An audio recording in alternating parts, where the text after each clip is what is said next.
The results of two by-elections in the United Kingdom indicate the extent of the challenge before Prime Minister Rishi Sunak and the ruling Conservative Party. Now, the Conservative lost the elections in the constituencies of Kingswood and Wellingborough by substantial margins to Labour Party, and this gives a sense of the kind of headwinds that the Conservative Party will face. It's deeply unpopular. Many of its policies are hated by the people, and the country's economy has slipped into a recession. Now, the Labour Party does seem to have a lot of advantages, but it also has failed to present a very serious or substantial alternative policy agenda. To understand the politics of the United Kingdom at this point and what lies ahead in the elections, we go to Anish. Anish, thank you so much for joining us. Let's take a look at these by-election results. Quite a severe blow to the Conservative Party months ahead of the election. First, take us through what these constituencies were, what was the situation and what is the kind of outcome that happened? Yes, Prashant, the results are quite significant in multiple ways.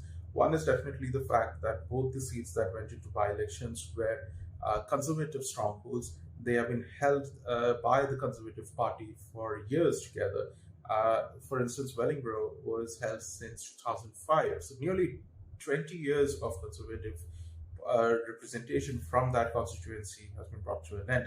And Kingswood, another Conservative stronghold, has been held by the party since 2010. So nearly 1.5 decade of Conservative hold on the constituency came down.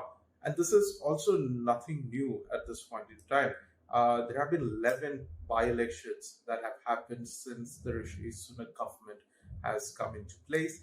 And in the 11, the Conservatives have only won a single seat, which is Uxbridge and South Ruislip. Now, in that case, the result was actually an upset, and the Conservative candidate who won, who was Steve Tuckwell, won by a very small and reduced margin of something around 500 votes. So it's quite a significant turn of events, and it's a consistent trend that has been going on for the past year or so. Against how there's a wave of anti-incumbency that has been quite consistently going on under the Sunak government, and there has been no let off on this matter. Multiple seats have been flipped, mostly by the Labour Party, clearly showing that the Labour Party is currently holding momentum, primarily because it is taking advantage of the anti-incumbency against the government, because the Conservatives have really failed to take care of several daily bread and butter issues for the British people at this point in time.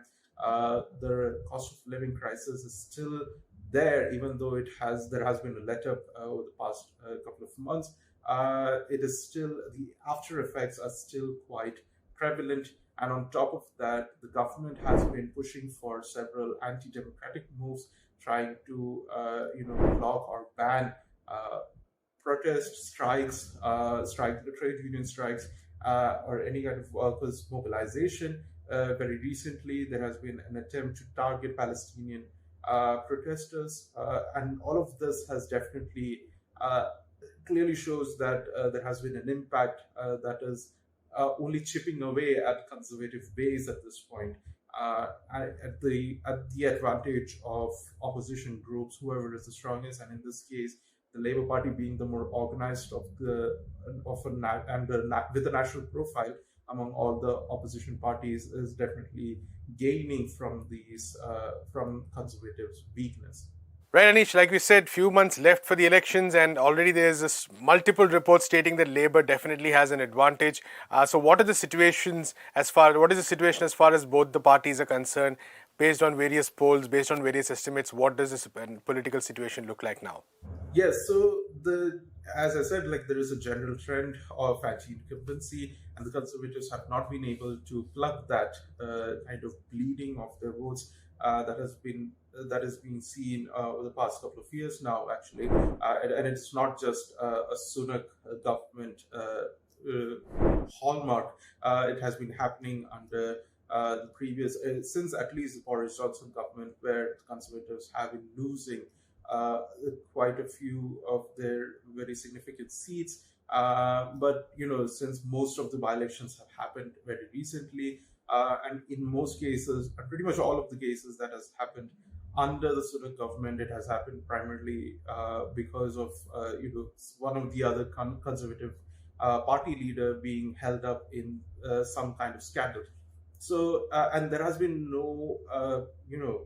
uh, no success by the Tories to actually regain people's confidence, even bringing back some of the the older leaders like David Cameron is brought back as one of the significant members of the cabinet, and even that hasn't actually uh, favored the Conservatives at this point in time.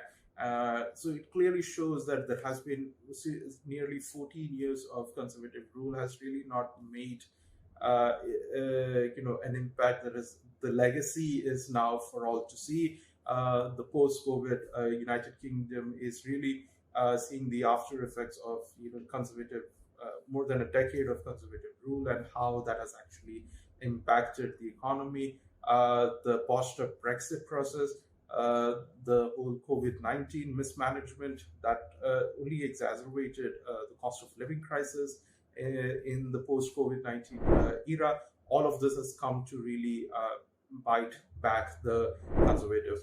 On the other hand, the Labour Party is making gains, but this is only kind of emboldening the current establishment Tory light Labour's leadership right now, and that is another part of the concern. So, because in many cases, their policies or the policies that they're trying to push for uh, pretty much are not that in opposition with the conservative agenda, at least in the economic front. So, in many of these cases, the fact that there has been very little difference between the Labour and the Conservatives is also a matter of concern for many of the progressives in the UK, who see that like growing Labour victories will only embolden the Tory light version of the Labour Party rather than the more progressive ones who are actually doing much of the work at the grassroots right now.